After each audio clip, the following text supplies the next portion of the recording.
Hello, and welcome back to English is Easy with Connor.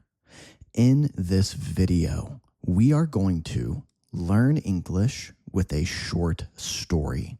This is a very, very famous short story called The Necklace. The Necklace by a French author named Guy de Maupassant. Okay, now, we are not going to read the original story exactly as it was written. I have taken the story and I have adapted it. In other words, I've changed it, or we can say adjusted it to fit a B2 level of English. I've also adjusted, adapted, changed the story to include more natural spoken English. So, in our version of the story, the language is written in a way like people really use when they talk, when they have conversations in real life. So guys, in this video, we will improve our English reading skills, listening skills. We will have some speaking practice. And of course, we will also improve our vocabulary. We will learn new words. So, click like on this video. It helps me out so much. You guys gave me so much support with my previous video. I would love to do that again. In the comments section, tell me, where are you watching from? Yeah, where in the world are you watching this video from? Maybe tell me a little bit about your day, and let's go ahead and get started. You know that feeling when you're just not happy with what you've got? With what you've got? Yeah, with what you have. Maybe just with your life, with the things you own. Well, this story is about a woman who felt that way all the time. So this woman, our main character in the story, she's not satisfied. She's not satisfied with her life, right? She wishes things were different. Okay, so there was this girl, really pretty, really charming. But here's the thing. Here's what I want to say. By some stupid twist of fate, she was born into a family of low-level office workers. No money for a wedding, for getting married, right? No hope of ever being noticed by some rich, important guy because of her family background, right? So she ended up marrying this little clerk, this little office worker, a clerk at the Ministry of Education. Maybe we could say the Department of Education. Just a regular dude. We can see that the language of the story has been changed a lot, right? The word dude, of course, would not be used. Just means guy.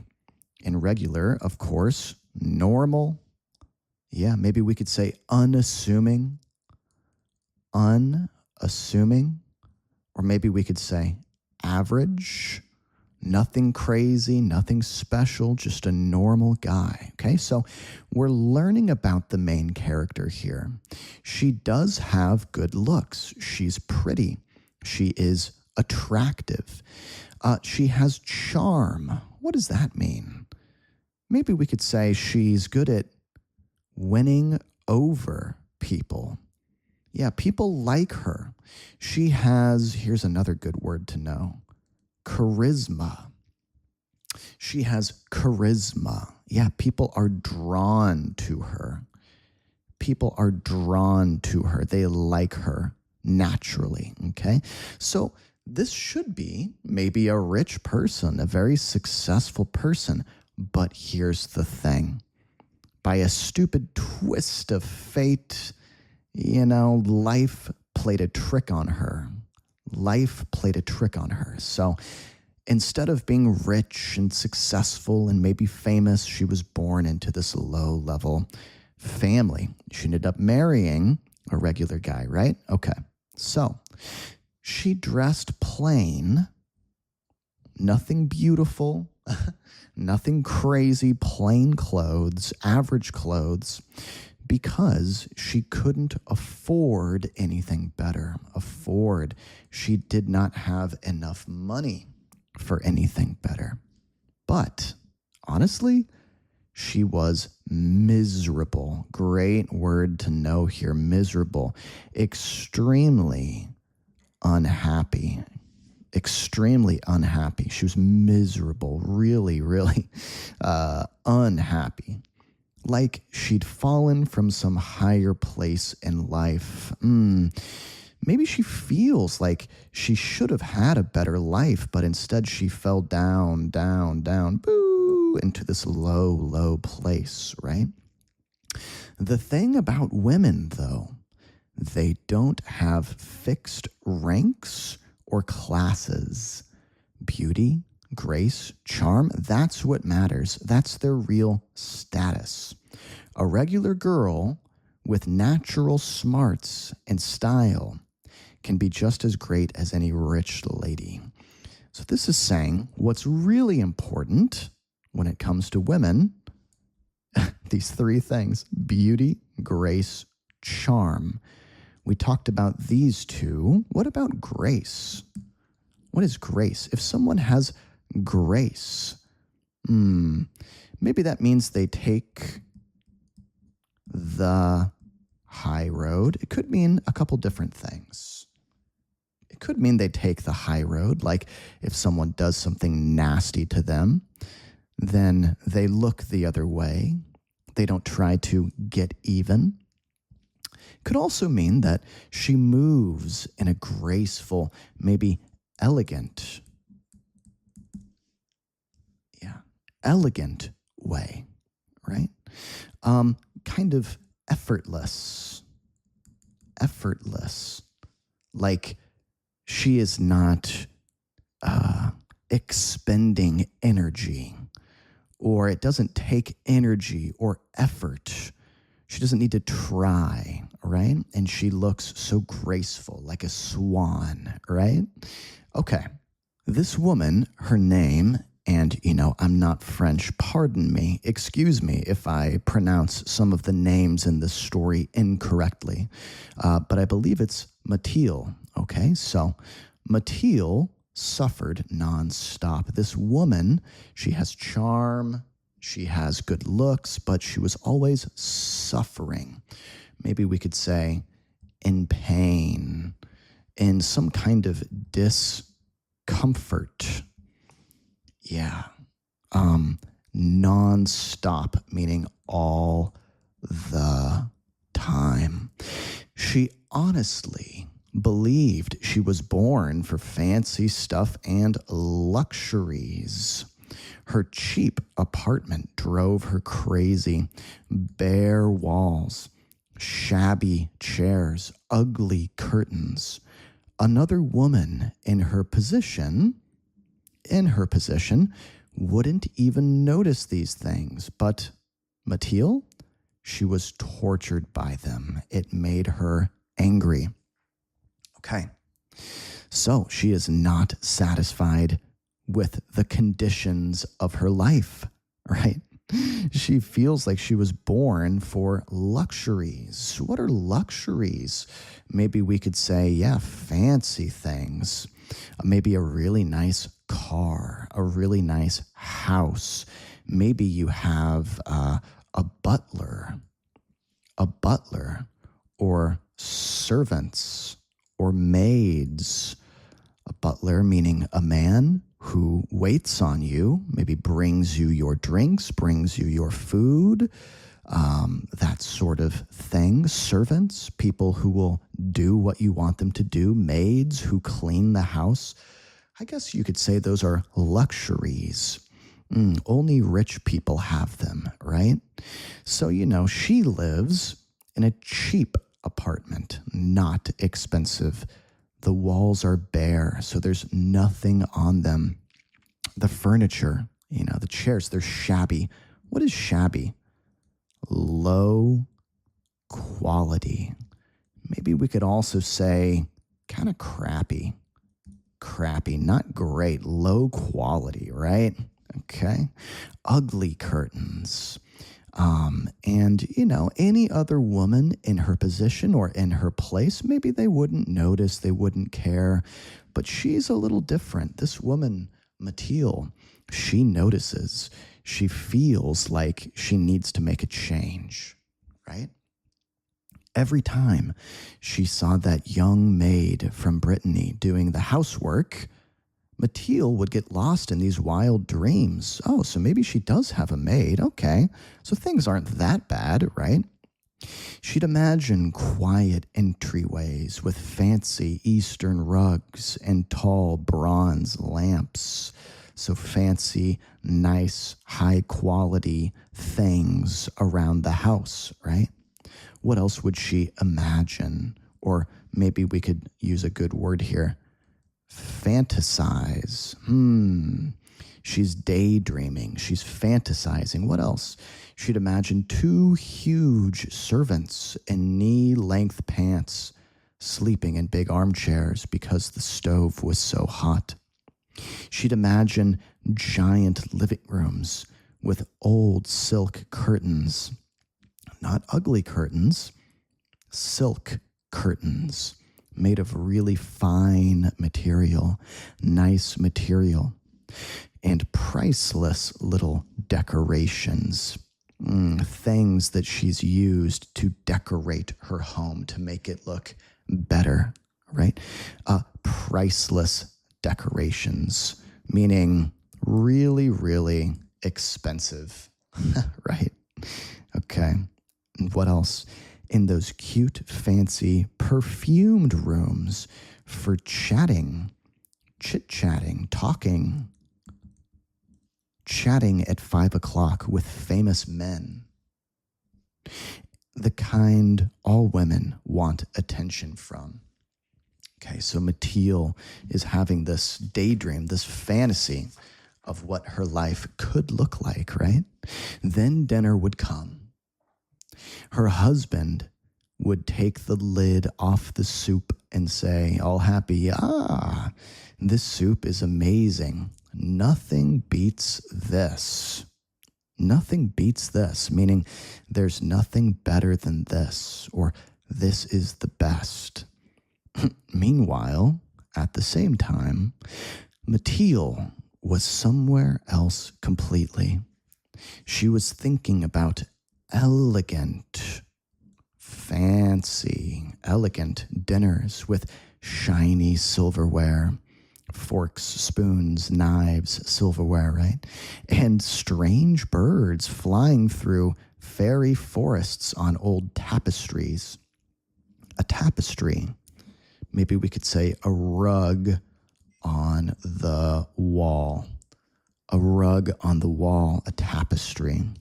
She was thinking about amazing food on beautiful plates and sweet whispered words you hear while eating trout or quail, fish or a kind of bird. Okay, so really nice, expensive food. No fancy dresses, no jewelry, nothing. And that's all she wanted. So she doesn't have any of these things, but she wants them badly. She felt like she was made for that life. She would have done anything to please people, to be envied, to be charming, to be wanted. She wants people to envy her. What does that mean? If someone envies you, they are jealous of you. They want what you have, right? She had this rich friend from her old convent school, but honestly, she stopped visiting her because coming home afterward was just too depressing. So she has a rich friend, but she doesn't even want to visit or go see this rich friend anymore because afterwards, after she sees her, this friend, and she comes home, she feels really low. She feels depressed. She feels like, ugh, there's such a big difference between our lives. She envies her friend, right? Then one night, this woman, Mathilde, her husband walks in looking all proud, holding this big envelope. Maybe there's a letter inside. I like the way this is worded, looking all proud. What does this all mean? How does this function? It kind of means very, or really, or especially. He came in looking proud. Okay? I wonder why. I wonder what he's got in the envelope. Here, he says, something for you. Something for her? She rips it open. Maybe we could also say tears it open. It's an invitation. The Minister of Education and Madame Georges Rompanot invite Mr. and Mrs. Loisel, I guess that's her, right, to the Ministry Palace on Monday, January 18th. A palace is a little bit like a castle. It's like big, fancy, luxurious. So she gets this invitation. You'd think she'd be thrilled, right? But no way. She throws it on the table. I wonder why she's upset. You would think she would really want this, right? What am I supposed to do with this? She mutters. Maybe we could also say grumbles. She's kind of talking in a quiet, grumpy way. She's grumbling. She's muttering. Okay. What do you mean? Her husband is talking. I thought you'd be happy. You never go anywhere. And this is a huge opportunity. It's a chance for you. I had to fight to get this thing. In other words, it was not easy. Not easy. It was a struggle. It was a challenge to get this invitation. Everyone wants one. It's super exclusive. The whole official world will be there. Great word here. Exclusive. Meaning not just anyone. Not just anyone can get in. You have to be an important person. You have to know someone, right? Not just anyone can traipse in off the street, can just wander in. Okay. So she gives him this annoyed look.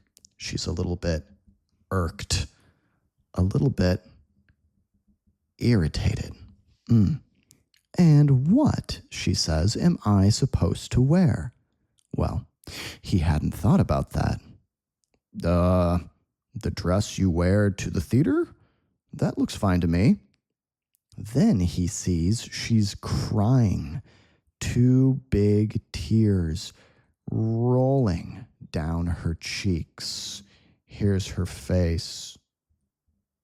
2 big tears rolling down her cheeks. These are her cheeks right here, right? He says, "What's wrong? What's wrong?" he asks. She pulls herself together. Great expression here. Pulls herself together and wipes her face. She wipes her cheeks, wipes the tears away. She's pulling herself together. Maybe we could also say she's trying to get a grip. She's trying not to turn into a big mess, right? She's trying to stabilize her mood. stabilize her mood. Okay, she says, nothing, I just don't have a dress, so I can't go. Give the invitation to some other guy whose wife has better clothes. Uh-oh. She's complaining about her wardrobe, her clothes. So now he's freaking out. He's kind of losing it, going a little crazy. He's worried, right? He's trying to think of a solution. He says, okay, let's think. How much would a nice dress cost? Something simple. You could wear it again. So he doesn't want to make a big purchase for just a one-time thing, right? For just a one-time event, that would seem like a waste of money. She does the math in her head for a few seconds. She's also figuring out how much she can ask for without him completely losing it. Okay, so she's wondering where the boundaries are. She wants to push the limits a little bit, right? Like, she wants a nice dress, but there's a limit to what her husband will put up with. What he will, maybe we could say, tolerate. If she asks for something too expensive, he's not going to like that. He's not going to put up with that, tolerate that, right? He might even lose it or get really upset. Fly off the handle, we could also say. Fly off the handle just means get really angry all of a sudden. Okay? Finally, she says, I don't know exactly, but maybe 400 francs? He goes pale. His face turns kind of ghostly white, like he's seen a ghost, right? So I guess that number to him is a lot, more than he had expected, more than he had anticipated. He'd been saving that exact amount to buy a gun for a hunting trip next summer. Oh no. So that price tag of 400 francs, he has that much money. He could give her that, but he'd been saving, right? But he says, fine, 400 francs, just make sure it's a nice dress. Okay, he's going to give it to her. The day of the ball, okay, the big party. A ball is like a party with dancing, right? It's getting closer, but Mathilde is acting weird, kind of sad, nervous. Maybe we could say she's a little bit pouty. She's pouting a little bit like a little kid who hasn't gotten what she wanted, right? She's also nervous. Her dress is ready. She's got her dress, but something's still wrong. Something's still the matter. What's up with you? Her husband asks one night. You've been acting strange for 3 days. Been acting quite moody, right? She says, look, it's just, I don't have any jewelry, like rings, earrings, a bracelet, a necklace, those sorts of things, jewelry. Not one single thing to put on. I'll look like a beggar, somebody who is homeless, destitute, very poor. They're asking for money on the street. They're begging for money, right? I'd almost rather not go at all. So she's saying, if I have to go looking like a beggar, it would be better to just not go, right? Just wear flowers, he says. They're really popular right now. They're really popular. Everyone's doing it, right? You can get 2 or 3 beautiful roses for 10 francs. She's not buying it. She doesn't agree, right? She disagrees. She says, no way. There's nothing worse than looking poor next to a bunch of rich women. Next to a bunch of them. Next to a lot of them. Her husband says, oh, for goodness' sake. Oh, for God's sake, he says. Go ask your friend, Madame Forestier, to lend you something. You two are close enough, right? So go talk to your rich friend. Maybe she can lend you something. In other words, you can borrow something from her, right? You have to give it back. You're just using it temporarily for the time being, for right now, right? You have to give it back, but maybe she could lend you something. She lights up. Great expression here. She lights up, meaning suddenly she looks excited, like she has this idea, or maybe she thinks his idea is a good idea. She says, wait, you're right. I didn't even think of that. The next day, she goes to her friend's place, to her friend's house, and explains her problem, tells her friend about her predicament, the problem she has with her current situation, right?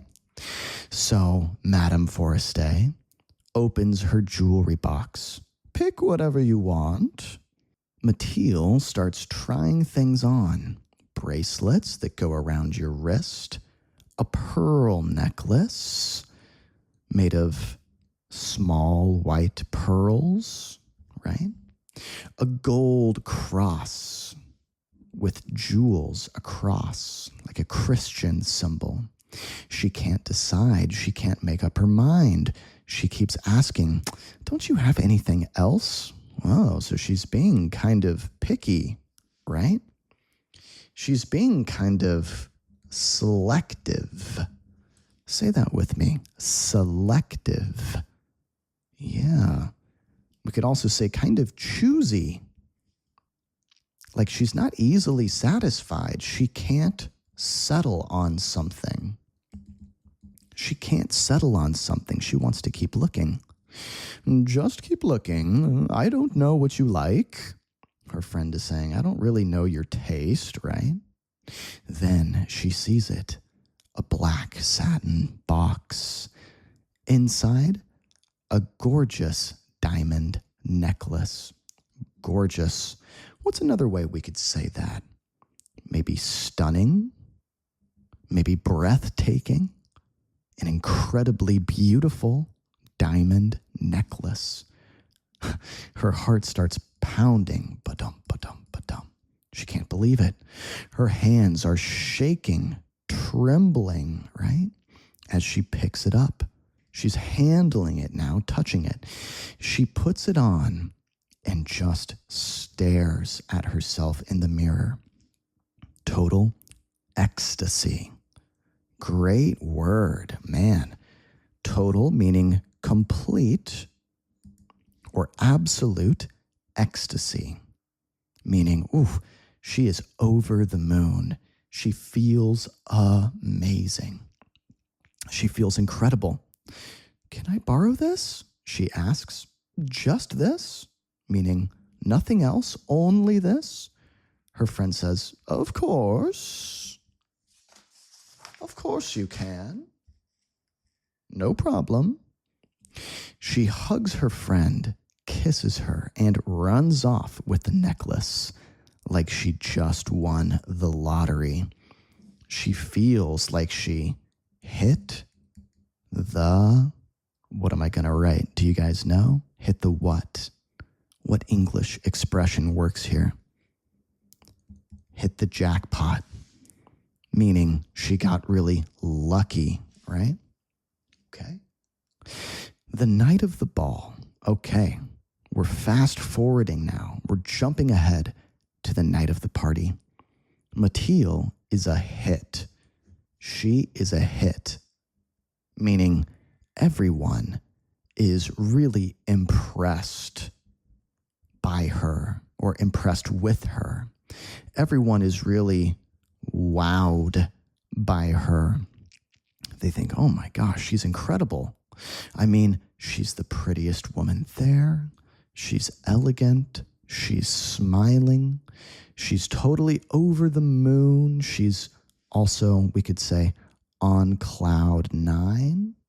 She is maybe beaming, smiling so brightly at people.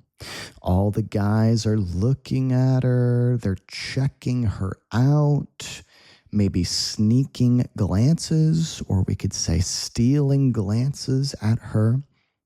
You know, when their wives aren't looking, they sneak a peek at her, right? They're asking her name. They want to meet her. Even the minister notices her. So the guy who is hosting the party, she catches his eye, right? She dances like crazy. She's forgetting everything. She's high on all the attention and admiration. People admiring her. People thinking she's great and paying attention to her, right? Okay. She's getting high on that feeling. It feels like ecstatic. Remember that word ecstasy? That's a noun. We can also use it as an adjective. She feels ecstatic, right?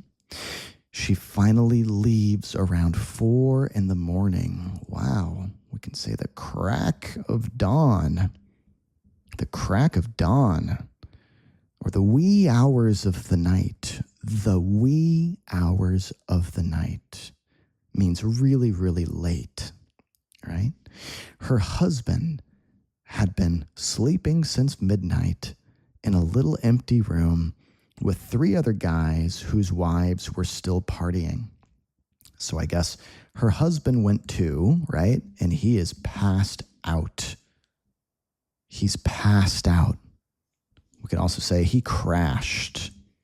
Maybe he got too drunk or he was too tired and he just kind of collapsed, fell asleep.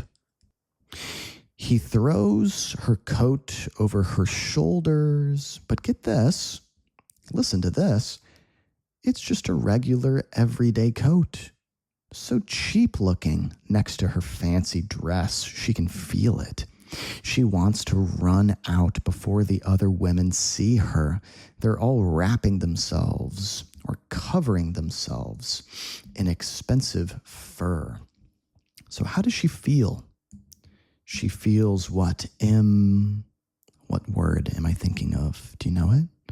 She feels embarrassed. Maybe even more than embarrassed. I'll teach you a great word. Mortified. So embarrassed. She feels like it's like humiliating, right? So embarrassing to be seen in her cheap coat. All of the other women have really expensive fur coats. Her husband says, hold on, he says, you'll catch a cold. You'll get sick, right? I'll call a cab. She doesn't listen. She runs down the stairs. When they get outside, there are no cabs everywhere. A cab is a taxi, right? They start yelling at drivers passing by, but nothing. They walk toward the river, freezing cold. Okay, so they don't have a ride home. They're walking through the freezing cold night. Finally, they find one of those old beat-up night cabs that only come out after dark, like they're embarrassed to be seen during the day. So they find a really inexpensive or cheap ride home. Okay, they get home, they go upstairs, and for her, for Mathilde, the night is over, finished. For him, He remembers he has to be at work by 10. Okay, so maybe he needs to stay up. He's not going to be able to get any sleep because it's really, really early, right? It's so late. It's so late that now it's early. Okay.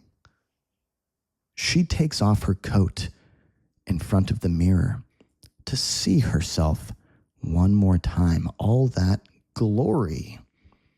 Meaning, man, she's so great. She's so good. She really wants to relish it. She really wants to soak it in. She really wants to revel in it. All of these mean the same thing. They mean just admire, appreciate, right? The way she looks one more time, but then, she screams. Why? The necklace is gone.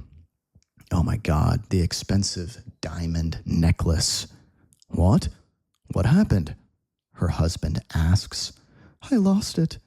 I lost Madame Forestay's necklace. He jumps up. Maybe he even leaps out of his seat, out of his chair. A leap is a jump with a lot of energy, right? Maybe we could even say he springs out of his chair. A spring is something that looks like this, right? Very springy, very bouncy. We can use it as a verb. He springs up. What? No way. That's impossible. Uh-oh. She's in a lot of trouble if she's lost it, right? They search everywhere. In her dress, in her coat, in her pockets, nothing. Maybe we can say they turn the place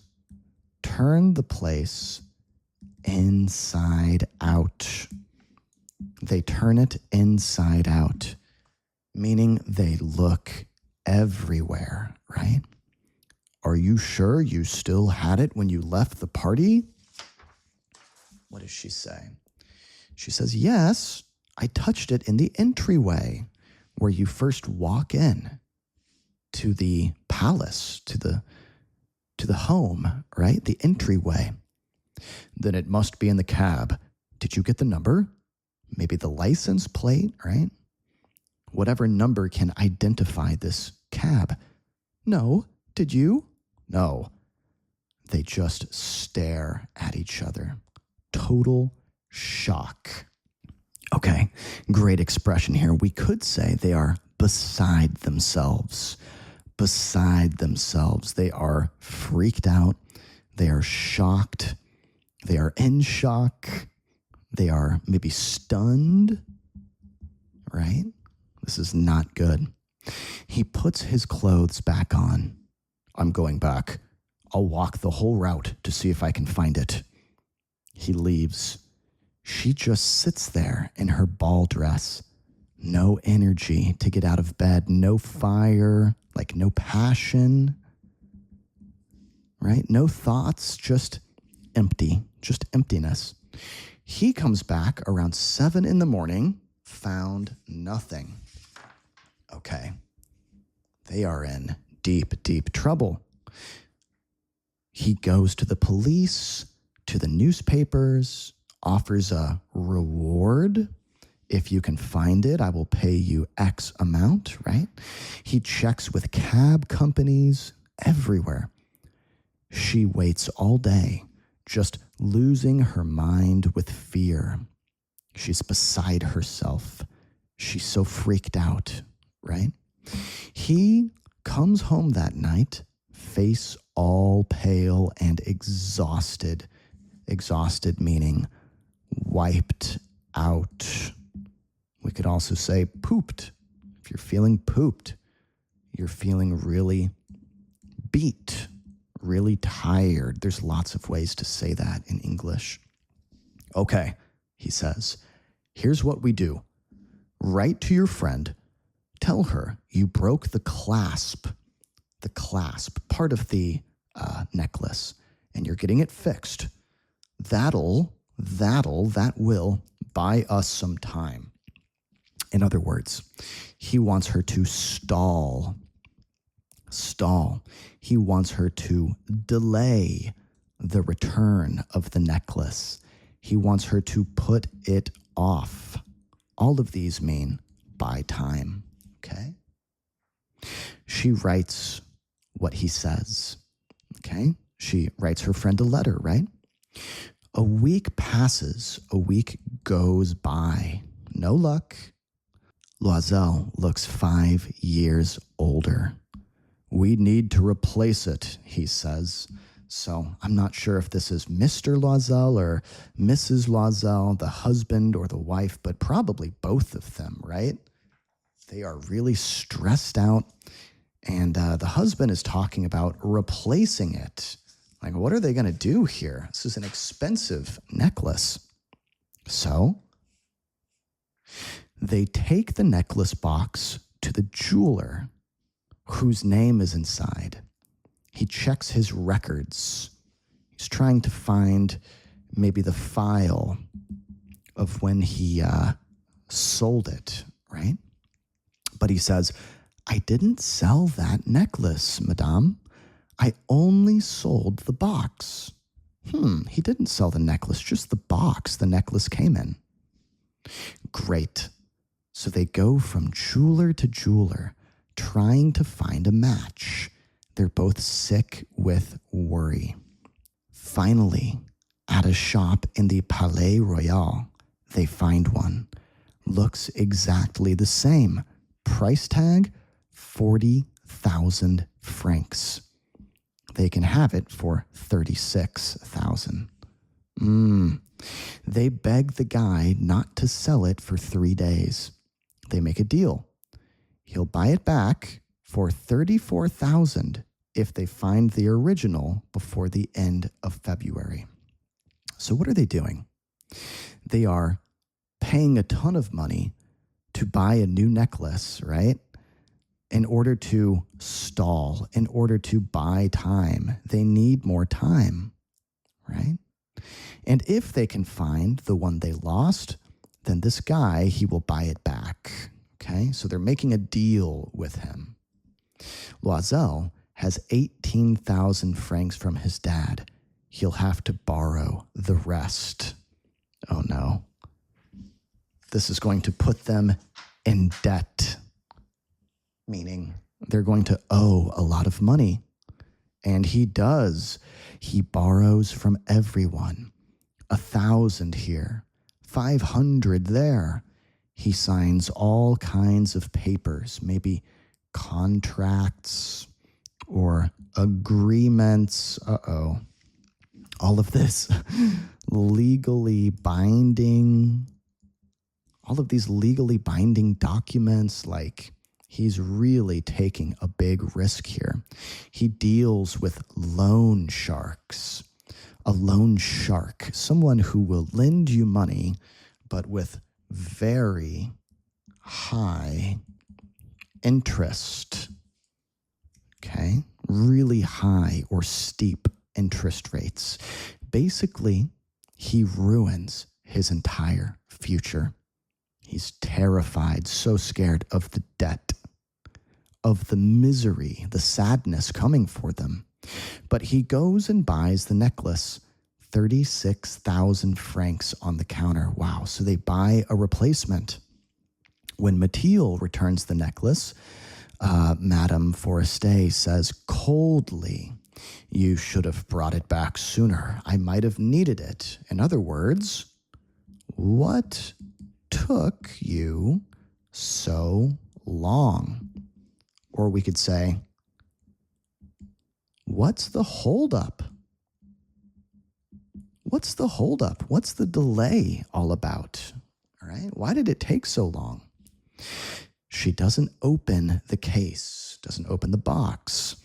Mathilde was terrified she would.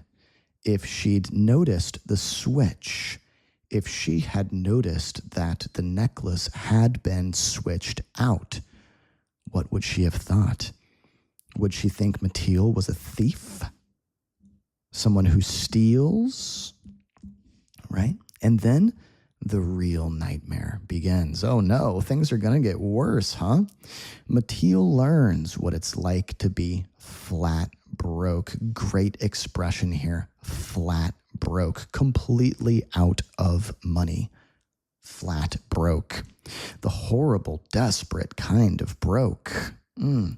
Desperate, meaning you are willing to do almost anything for money. Your situation is desperate. Maybe we could say dire. Really bad situation.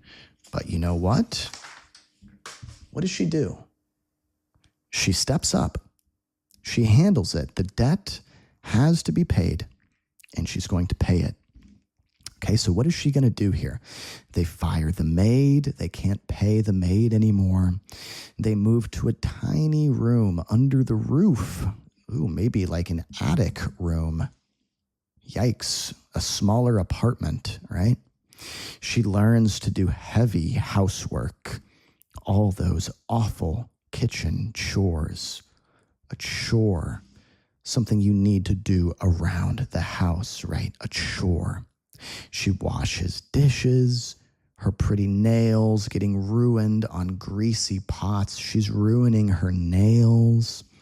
She washes laundry by hand, using her hands to clean the clothes, hangs it on a line. You know, probably the maid was doing all this stuff before. She carries trash down to the street every morning. Ooh, she's really working herself to the bone. Working to the bone means working really hard, right? She carries water up the stairs, stopping to breathe on every floor. In other words, she is hauling water up the stairs. The water's really heavy, right? She's dressed like a poor person. She goes to the grocery store with a basket on her arm. She's bargaining. How could we say that another way? Maybe haggling, trying to get a better price, saying, could you give it to me for a little bit cheaper? She's getting insulted. Oh no. People are insulting her, calling her bad names, right? She is fighting for every single penny. She is really pinching pennies. Great expression here. Pinching pennies, being very careful about her spending and trying to save a lot. Every month, they scramble to pay their bills, meaning they're almost not able to, right? They're very close to not being able to pay the bills. To make matters worse, they're always asking for more time. Please, can you give us more time, right? Her husband works nights doing bookkeeping for a shopkeeper, maybe an extra job. He takes an extra job. Late at night, he copies documents for pennies a page. Okay, so they're both working themselves to the bone, working really hard. This goes on for a decade. 10 years is a decade, right? Wow, 10 years go by. At the end of 10 years, they've finally paid everything back, every last cent, plus all of the crazy interest, right? The extra money they needed to pay just in order to be given a loan, in order to borrow money, right? So what does she look like now? Now Mathilde looks old. She's hard now, not soft anymore. She's tough. She's rough. Messy hair all messed up, crooked skirts. Her clothes are kind of disheveled or unkempt, disorderly, a big mess, right? Red hands. She talks loud while scrubbing the floor. So she's turned into a really tough and rough, hard person. But sometimes when her husband is at work, she sits by the window and she thinks about that night, that ball when she was so beautiful, so admired. She was the belle of the ball. She was the talk of the town, right? The talk of the town. What would have happened if she hadn't lost that necklace? Who knows? Who knows? Life is so strange. It's so weird. Life is so unpredictable. Say that with me. Unpredictable. That means you never know what'll happen next, right? It's hard to predict, hard to guess what will happen in life. Such a tiny thing can make you or break you. Make or break you. Can give you lots of good things or take away a lot of things from you, right? Make or break. Then one Sunday, she's walking in the Champs-Élysées, just trying to relax after the week. And she sees a woman with her child. Who is it? It's her old friend. It's Madame Forestier. Still young, still beautiful, still charming. Why?